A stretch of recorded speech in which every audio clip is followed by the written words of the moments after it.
ఓం నమస్తే. ఆత్మీయులకు దేవదేవుని ఆశీస్సులు. ఈ విషయం మనం వినే ఉంటాము. ఏమంటే కొంతమంది యువకులైన పిల్లలు తల్లిదండ్రులను అడుగుతూ ఉంటారు, మా అవసరాలు తీర్చలేనప్పుడు మమ్మల్ని ఎందుకు కన్నావు అని. ఆ తల్లిదండ్రులకు వాళ్ళు ఎందుకు పుట్టారో తెలిస్తే కదా వీళ్ళ పుట్టుక గురించి, లక్ష్యం గురించి తెలియజెప్పడానికి.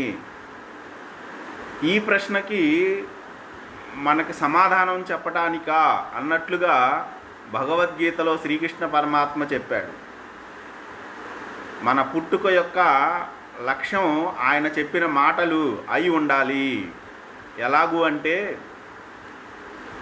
ఆయన చెప్పాడు, యదా యదా హి ధర్మస్య గ్లానిర్భవతి భారత అభ్యుత్థానమధర్మస్య తదాత్మానం సృజామ్యహం పరిత్రాణాయ సాధూనాం వినాశాయ చ దుష్కృతాం ధర్మ సంస్థాపనార్థాయ సంభవామి యుగే యుగే అన్నమాట చెప్పారు ఆయన.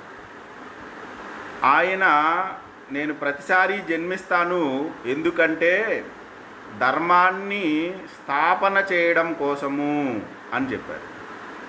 మరొక చోట చెప్పారు 4వ అధ్యాయంలోనే, జన్మ కర్మచ మే దివ్యం అని చెప్పారు. నా పుట్టుకయు నేను చేసిన పనులు కూడా దివ్యత్వ సంబంధమైనవి, అంటే మానుష శారీర లోక సంబంధమైనవి కాకుండా దైవ సంబంధమైనవి అని ఆయన చెప్పారు.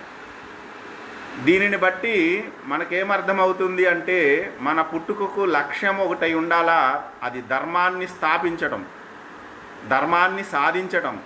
ధర్మ అర్థ కామ మోక్షాలు అనే 4 పురుషార్థాలని సాధించటమే మన పుట్టుకకు ముఖ్య కారణము, ప్రధానమైన లక్ష్యము అయి ఉన్నది అని మనం తెలుసుకోవాలి.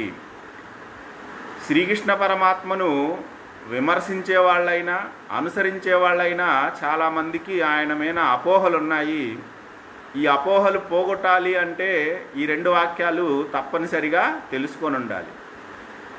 సభాపర్వంలో శ్రీకృష్ణ పరమాత్మకు అగ్రతాంబూలం ఇస్తున్నప్పుడు చాలామంది వ్యతిరేకించారు, కొంతమంది అంగీకరించారు. ఆ సందర్భంలో శ్రీకృష్ణ పరమాత్మ గురించి భీష్ముడు చెప్పింది వినాలి, ఆయన మీద విదురుని యొక్క అభిప్రాయము వినాలి. విశ్వరూప సందర్శన యోగంలో అర్జునుడు చెప్పిన అభిప్రాయం చెప్పాలి.